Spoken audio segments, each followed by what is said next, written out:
أعوذ بالله من الشيطان الرجيم بسم الله الرحمن الرحيم ألف لام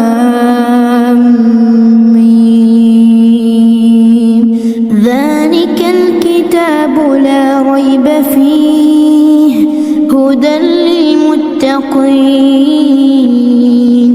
الذين يؤمنون بالغيب ويقيمون الصلاة ومما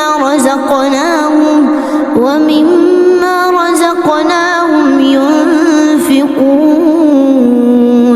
والذين يؤمنون بما أنزل إليك وما أنزل من قبلك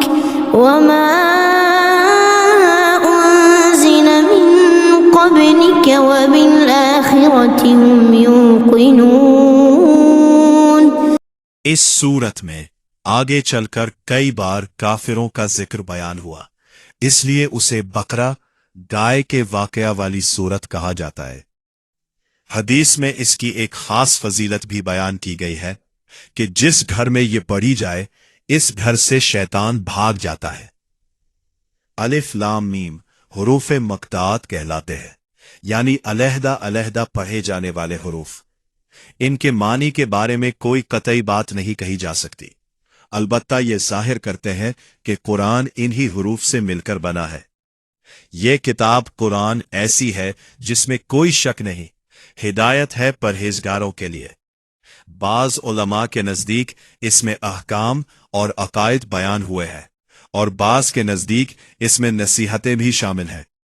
ویسے تو یہ کتاب تمام انسانوں کے لیے ہدایت و رہنمائی کے لیے نازل ہوئی ہے، لیکن اس چشمہ فیض سے صرف وہی لوگ سیراب ہوتے ہیں جو حق بات کو ماننے اور خوف الہی سے سرشار ہوں، جن کے دل میں یہ رغبت ہو کہ وہ اللہ کی بات کو سن کر اس پر عمل کریں، وہی اس سے فائدہ اٹھاتے ہیں۔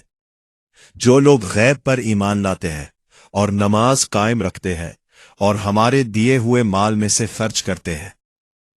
ایمان بالغیب سے مراد وہ چیزیں ہیں جو آنکھوں سے نظر نہیں آتی، مگر عقل و وحی سے ان کا یقین ہوتا ہے، جیسے اللہ تعالیٰ کی ذات، فرشتے، قیامت، جنت اور دوزخ وغیرہ۔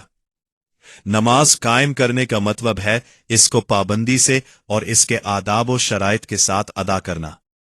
انفاق کا مطلب ہے اللہ کی راہ میں خرچ کرنا، خواہ وہ زکوٰۃ ہو یا صدقہ۔ اہل ایمان اپنے مال کو اللہ کی رضا کے لیے خرچ کرتے ہیں۔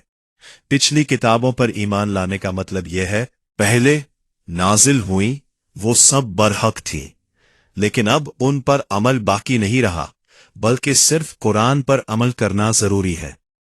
اہل ایمان کا انجام کامیابی ہے، یعنی وہ دنیا اور آخرت دونوں میں سرخرو ہوں گے۔